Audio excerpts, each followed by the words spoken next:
Ну что, снова всем привет. Вот сейчас дошла у нас очередь до глины оливковой.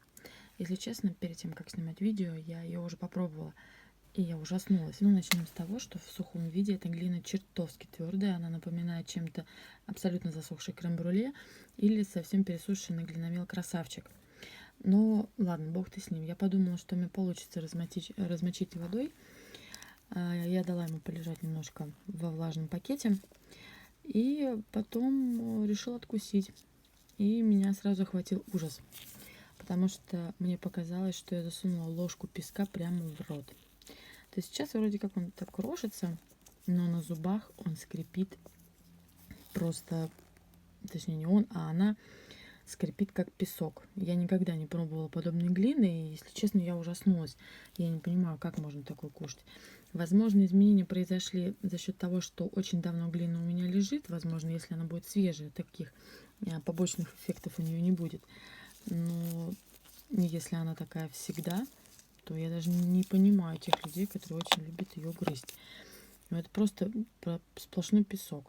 Я даже не хочу сейчас давать вам слушать этот скрип, потому что мне очень жалко ваши уши и свои зубы. А еще вот именно у этого экземпляра, который находится у меня, я обнаружила такой подвох. Когда ты только кусаешь, откусываешь эту глинку, ты сначала не чувствуешь песочек. Сначала это приятная какая-то такая твердая структура во рту, которую ты разжевываешь. Это сначала кажется тебе кашицей, а потом кашица вся со слюной куда-то уходит, и на зубах у тебя остается голый песок.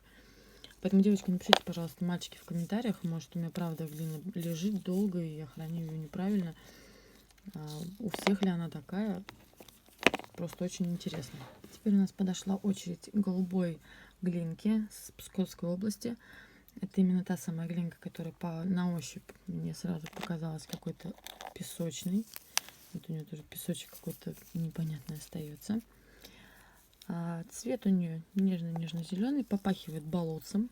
Ну, это свойственно для таких глинок.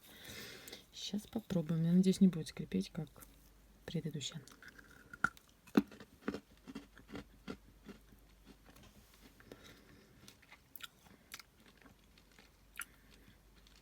Скрипит. Угу. Вкус у нее какого-то лекарства. Лекарство, болото. Да, и... Ой, нет. Лучше не слушайте, это ужасно. Я вернулась, сполоснула рот, потому что это что-то невероятно противное. Значит, эту глину я отношу сразу же в список тех, которые я никогда не буду есть. Это сплошной песок. Возможно, опять-таки, потому что долго хранится. Если у вас как-то иначе, пожалуйста, напишите мне в комментариях. Очень интересно узнать, какая она на самом деле. Ну или просто, возможно, потом я закажу. Глинка слоистая, твердая. Ну, можно пальцем ее разломать.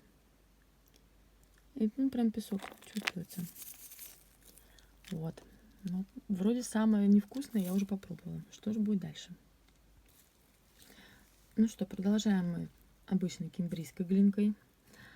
Запах у нее такой сильно выраженный, потому что я смочила кусочки, потому что была очень твердая. Цвет серо-голубо-зеленый. Запах болота. В принципе, все свойственно.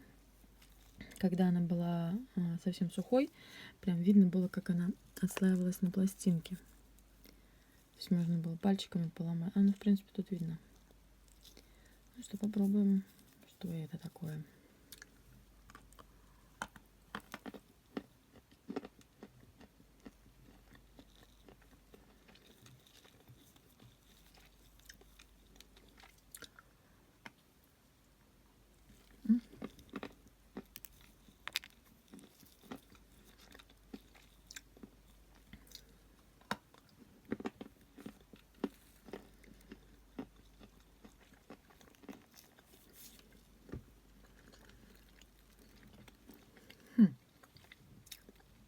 Вы знаете, мне понравилось.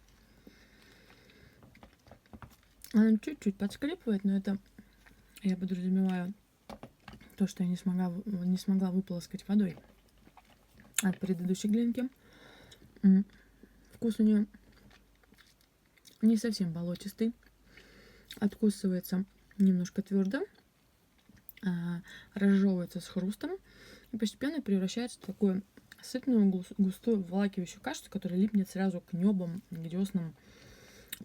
И почему-то у меня какое-то послевкусие каких-то лечебных трав. Я, пожалуй, закушу мелком.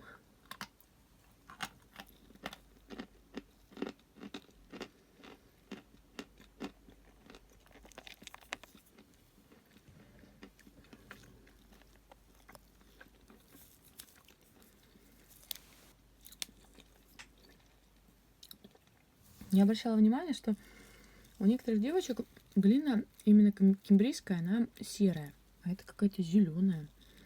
Ну, видимо, в разных местах добывали разные условия.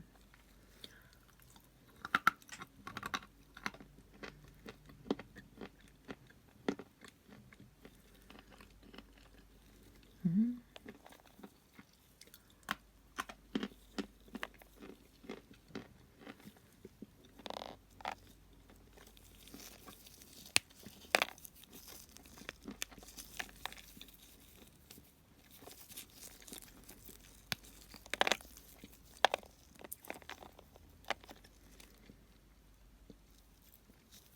У меня такие пластиночки аккуратные.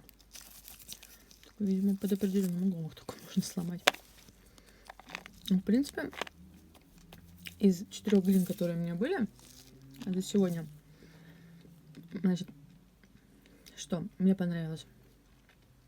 Эта глинка. Мне понравилась глинка мрамор. Ну, в сравнении относительности тех скрипучих, которые сразу, то есть я даже не могу рассматривать в употреблении. Вот как-то так у нас получается.